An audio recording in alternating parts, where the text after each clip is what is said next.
Hey guys, what's going on? My name is John and welcome to my NEStalgiaholic show. I was thinking the other day of some great movies from the 1980s and wanted to put together a top 10 list. And I was putting together a list, thinking about all the great movies, and it turned out to be extremely hard and difficult because there's so many great movies. So I extended it to the top 20 that I recommend you guys check out if you haven't done so already. Keep in mind this is my own list and you guys are certainly welcome to have your own list. So please post video responses, post comments below, let me know what you guys think. If I missed a movie, let me know and why. And if maybe there's a movie that you've seen that maybe I haven't seen that you recommend as well. So please let me know. We're gonna start with number 20 here. This movie came out in 1981.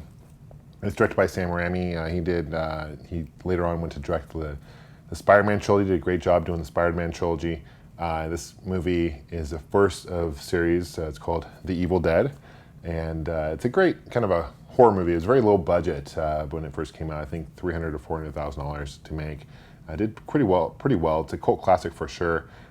Bruce Campbell is a star in it. Sam went on to direct Evil Dead 2, as well as The Army of Darkness, and a great series of movies, and I believe he wrote them as well. So recommend number 20, The Evil Dead.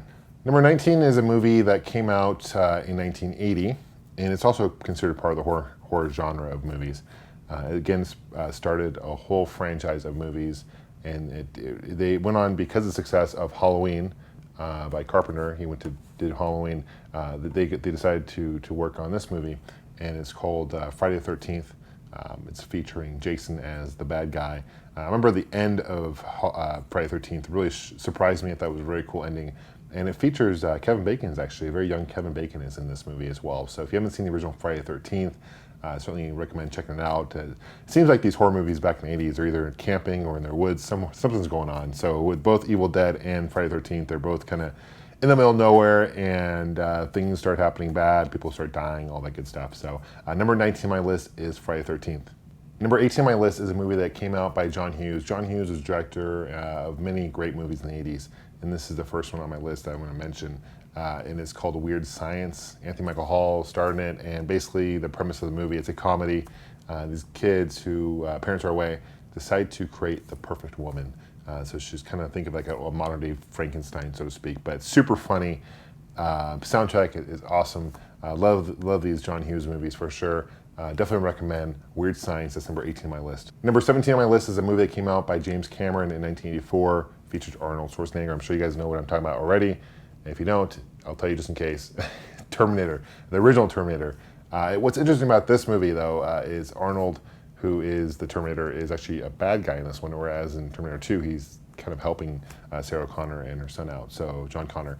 But it's a great movie. Also kind of fascinating is Arnold Schwarzenegger only had 18 lines in the movie, less than 100 words, so he didn't have much speaking lines in the movie for Arnold, but great job. The action, the sequence and stuff. James Cameron did a great job of just the production value of this movie was great. Obviously, Terminator 2, when that came out later on in the 90s, that was obviously a huge blockbuster hit, smash, and I think that was like, at the time, that movie was the highest like production value of all time to that point. But definitely Terminator. If it wasn't for the success of the original Terminator, you wouldn't see Terminator 2 or any of the other movies to follow suit. So at number 17 on my list is Terminator, the original.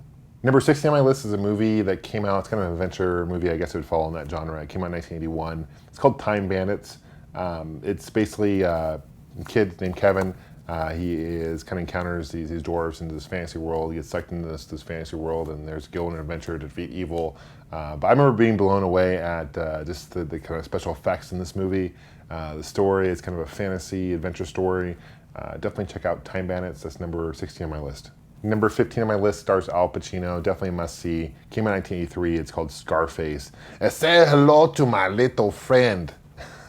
No, but if you have seen the movie, you know what I'm talking about. But basically, Al Pacino plays a character called Tony Montana. He's a Colombian refugee in Miami. He is kind of a drug kingpin. Every scene pretty much is murder or someone doing drugs, it seems like. But it's a super long movie. I remember it being very highly edited out when it was on TV. Every once in a while they'll show on TV. It's very highly edited out. But in the movie itself, like there's an F-bomb every other word. There's someone, big amount of cocaine or something like that. But actually, it's a pretty good movie. Al Pacino did a great job in this movie. Scarface, in my opinion, is a must-see, and that's number 15 on my list. Number 14 on my list, the movie came out in 1986. It's Ferris Buellers Day Off. It's a comedy, super funny movie. I remember watching this growing up in school, and I recommend Ferris Bueller's Day Off. Definitely love the soundtrack as well. Funny sequences when Ferris is driving the car backwards and stuff like that. So definitely check out Ferris Bueller's Day Off. That is number 14 on my list. Also a must-see in my opinion. Number 13 on my list is a movie based on a book, I believe, initially written in German. It's called Neverending Story. It came out in 1984. It features a kid who his name is Bastian, and he goes to the library, he reads out this book, and when he reads this book, he's like sucked into this fantasy world. I remember watching the original one, and there was a scene where there was a Treyu, who was this other character, and he had a horse, and it's in the mud, and the horse is drowning and dying, and I remember like being really emotional when I first watched the scene. It was pretty crazy. But they have the Luck Dragon, which is basically a flying dog as well. The series is definitely a cool fantasy kind of feel to it. Definitely recommend the Neverending Story. I love the intro music too. Neverending Story. You can, I'm sure, YouTube the song. It's pretty catchy as well. Well, that is number 13 on my list. Number 12 on my list is another classic. Came out in 1980, featuring Jack Nicholson. It's called The Shining. It's kind of a horror movie, I suppose. It's more of a suspenseful horror. But there's a great scene where basically they go up. It's taking place, I believe, in Colorado, and it's like this kind of mansion slash kind of hotel, I guess. And I remember just the kid freaking me out, and the two twins in the hallway, and red rum, and then there's a scene where Jack Nicholson is axing down this door, and he's like, "Here's Johnny," you know. So great suspenseful. As far as like blood and guts, not so much, but just as far as suspense, it's definitely there. It's called The Shining. They did a remake of it in the 90s. It's based on a book, I believe, by Stephen King. Might be wrong on that, so correct me if I'm wrong. But great movie. Number 11 on my list is a movie that came out in 1984. It's called Ghostbusters. Basically, it's one of the two movies. They released Ghostbusters 2 as well as a series of cartoons and comics and toys and all that good stuff. Great franchise. But to me, the original Ghostbusters was awesome. I remember the opening sequence when they're in the library and you have the ghost down. It's like taking place in New York.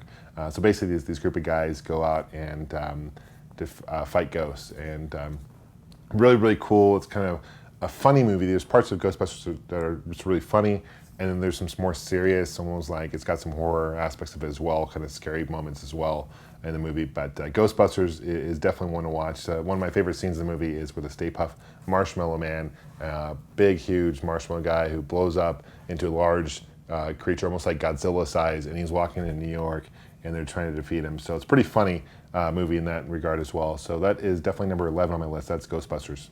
Well, guys, that concludes my number 20 through 11. This is part 1. Be sure to watch part 2 as well. I'll pin the link below so you guys can watch part 2, which would be numbers 10 through 1. Thanks for watching, guys. Thanks for subscribing. We'll see you soon. Take care.